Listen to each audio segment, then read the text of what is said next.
भोपाल से प्रस्तुत हैं प्रादेशिक समाचार। नमस्कार, समाचारों के साथ मैं जितेंद्र रघुवंशी। पहले मुख्य समाचार। सरकार ने रखा 31 मई तक कोरोना मुक्त होने का लक्ष्य। 1 जून से शुरू होगी राज्य को अनलॉक करने की प्रक्रिया। प्रदेश में कोविड-19 की तरह ब्लैक फंगस भी महामारी घोषित। 12वीं कक्षा सहित अन्य परीक्षाएं आयोजित करने को लेकर उच्च स्तरीय बैठक आज।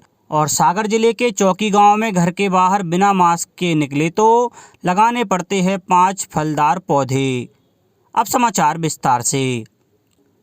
मुख्यमंत्री शिवराज सिंह चौहान ने कहा है कि 31 मई तक प्रदेश की सभी ग्राम पंचायतों, विकास खंडों और जिलों को कोरोना मुक्त करना है। 1 जून से धीरे धीरे अनलॉक करने की प्रक्रिया पर अमल भी जन भागीदारी से किया जाएगा। मुख्यमंत्री कल कोरोना नियंत्रण के संबंध में जिले के कोविड प्रभारी मंत्रियों और प्रभारी अधिकारियों को संबोधित कर रहे थे।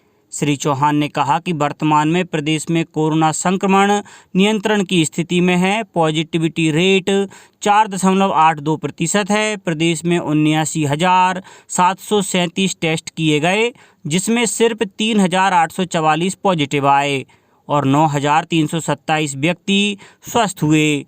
प्रदेश का रिकवरी रेट 90.86% हो गया है। मुख्यमंत्री श्री चौहान ने कहा कि किल कोरोना अभियान लगातार जारी रखा जाए। 24 मई को तीसरा अभियान पूर्ण होगा। इसके साथ ही चौथा किल कोरोना अभियान आरंभ किया जाएगा।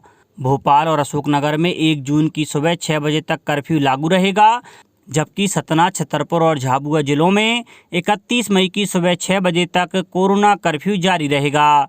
गुना शिवपुरी सांसद डॉक्टर के.पी. यादव ने प्रदेश के रसोई गैस सिलेंडर वितरक और स्टाफ को कोरोना योद्धा का दर्जा देने की मांग की है। उधर जबलपुर में 45 से अधिक उम्र की कुल आबादी में से लगभग 24% को दोनों डोज लगाए जा चुके हैं। प्रदेश सरकार ने ब्लैक फंगस यानी म्यूकोरमाइकोसिस बीमारी को भी राजकीय महामारी घोषित कर दिया है। 2 दिन पहले ही केंद्र सरकार ने राज्यों से इस बीमारी को महामारी घोषित करने के लिए कहा था। प्रदेश के 8 मेडिकल कॉलेज में ब्लैक फंगस के करीब 361 मरीज भर्ती हैं। मुख्यमंत्री शिवराज सिंह चौहान ने इस बीमारी से जूझ रहे मरीजों के इलाज के लिए अच्छी से अच्छी व्यवस्था करने के निर्देश दिए हैं। केंद्रीय स्वास्थ्य मंत्रालय ने भी सभी राज्यों के मुख्य सचिवों और प्रशासकों को लिखे पत्र में कोविड अस्पतालों और अन्य स्वास्थ्य देखभाल केंद्रों में ब्लैक फंगस को फैलने से रोकने के उपाय करने को कहा है।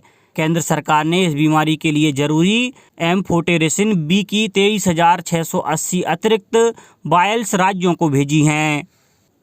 कोरोना महामारी के कारण स्कूल बंद हैं और ग्रामीण इलाकों में छात्रों के पास ऑनलाइन क्लास के लिए स्मार्टफोन और इंटरनेट कनेक्टिविटी नहीं है।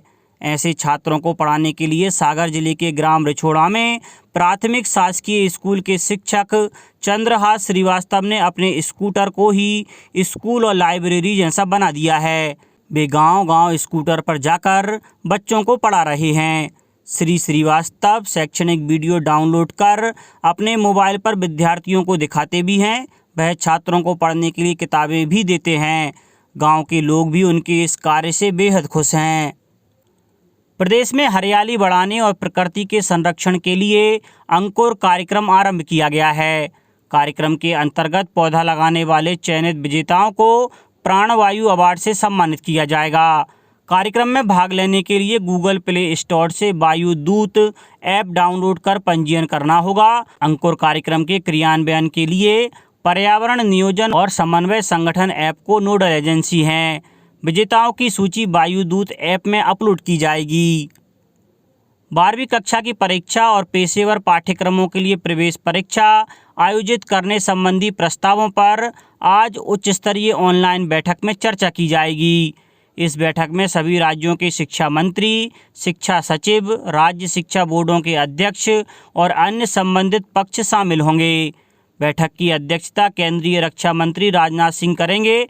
मौजूदा स्थिति को देखते हुए लगभग सभी राज्य शिक्षा बोर्डों, सीबीएसई और आईसीएसई ने इस वर्ष 12वीं की परीक्षा स्थगित कर दी है। शिक्षा मंत्री रमेश पोखरियाल निशंक ने कहा है कि छात्रों के भविष्य को प्रभावित करने वाला कोई भी फैसला सभी राज्य सरकारों और हितधारकों के परामर्श से लिया जाएगा।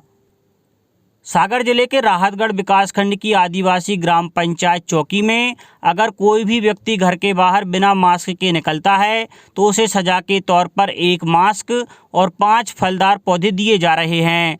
सजा पाने वाले लोगों को यह पौधे अपने घर या खेत में लगाकर 1 साल तक उनकी सेवा करनी होगी। सजा की निगरानी के लिए एक समिति भी बनाई गई है। समिति में गाँव के बुजुर्ग लोगों के साथ साथ पढ़े लिखे युवा भी हैं।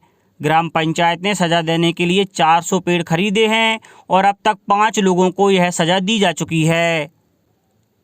सिवनी जिले के तुलसीराम ठाकुर ने कोविड टीकाकरण को लेकर जो जागरूकता और जिम्मेदारी दिखाई है वो एक मिसाल बन गई है।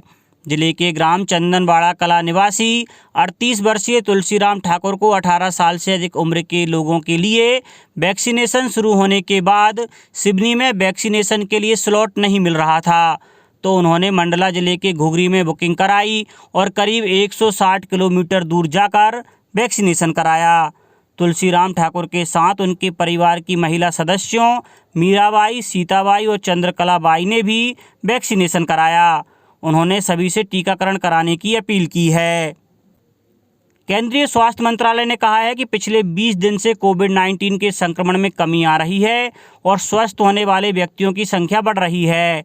मंत्रालय के संयुक्त सचिव लव अग्रवाल ने नई दिल्ली में संवाददाताओं से कहा कि संक्रमित मामलों का प्रतिशत 17.13 से घटकर 11.12 पर आ गया है। इस बीच 3 मई के बाद से स्वस्थ होने की दर 81.7 से बढ़कर 87.76 हो गई है। अब कुछ समाचार खेल जगत से। अंतर्राष्ट्रीय हॉकी संघ ने हॉकी इंडिया को एटिन्ने गिलिच पुरस्कार से सम्मानित किया है। अंतर्राष्ट्रीय हॉकी संघ के 47वें सम्मेलन के वर्चुअल कार्यक्रम में हॉकी में उत्कृष्ट योगदान के लिए कई व्यक्तियों, टीमों और संगठनों को मानद पुरस्कार दिए गए।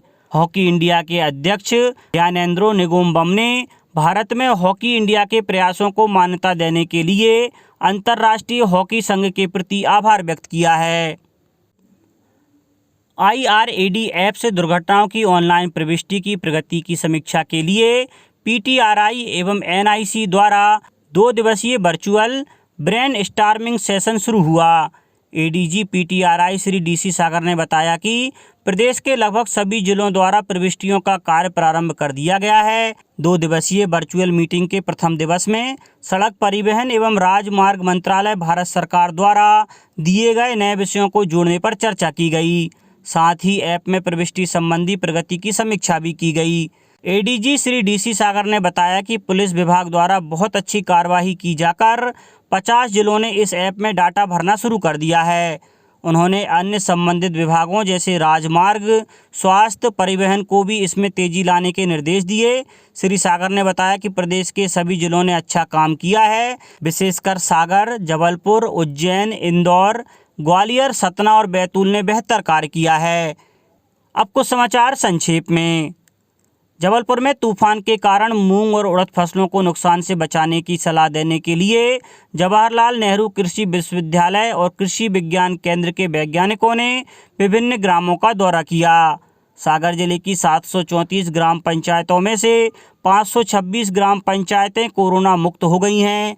छिंदवाड़ा में अभी तक 3,36,000 से अधिक परिवारों को एक मुश्त खाद्यान्न का वितरण किया जा चुका है। शिवपुरी जिले में अभी तक 3.5 लाख घरों में सर्वे किया जा चुका है, जिसमें लगभग 35,000 परिवार शहरी हैं। और विदिशा जिले में वर्षा पूर्व किए जाने वाले प्रबंधों पर कल विदिशा कलेक्टर डॉक्टर पंकज जैन ने विभिन्न विभागों के अधिकारियों के साथ वीडियो कॉन्फ्रेंस से संवाद किया। अंत में मुख्य समाचार एक बार फिर। सरकार ने रखा 31 मई तक कोरोना मुक्त होने का लक्ष्य। 1 जून से शुरू होगी राज्य को अनलॉक करने की प्रक्रिया। प्रदेश में कोविड-19 की तरह ब्लैक फंगस भी महामारी घोषित। 12वीं कक्षा सहित अन्य परीक्षाएं आयोजित करने को लेकर उच्च स्तरीय बैठक आज। और सागर जिले के चौकी गांव में घर के बाहर बिना मास्क के निकले तो लगाने पड़ते हैं 5 फलदार पौधे। इस बुलेटिन में इतना ही। घर पर रहिए, सुरक्षित रहिए और सुनते रहिए प्रादेशिक समाचार। नमस्कार।